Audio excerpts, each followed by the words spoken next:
Nokia has moved away from the design language that ties together its current range of devices, with the almost all-glass body of the Sirocco oozing premium appeal and futuristic looks. It looks like a fusion between the BlackBerry Priv and Samsung Galaxy S8, with its glossy black finish and curving edges of the display. In the hand it looks and feels great, like a proper premium smartphone, although the glass rear offers little in the way of grip. The edges of the Nokia 8 Sirocco taper from 7.5mm to 2mm, and on the right the power, lock and volume keys are located at the thinnest tip.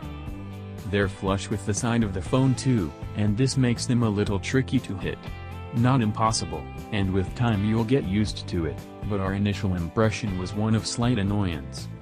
A couple of other flagship features Nokia had added here are IP67 dust and water resistance, which means it should survive an accidental trip into the bath, and support for wireless charging.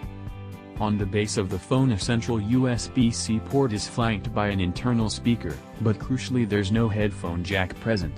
Nokia has opted to remove the port on this phone, even though it's kept it on all the other phones it's launched at MWC 2018. The 5.5-inch OLED curved display is bright and colorful, providing an excellent surface for gaming and video playback. With a QHD resolution, it runs shoulders with its flagship peers, and elevates itself above the cut-price flagships from the likes of Honor and OnePlus. It's responsive, with good viewing angles and adds to the flagship nature of the Sirocco.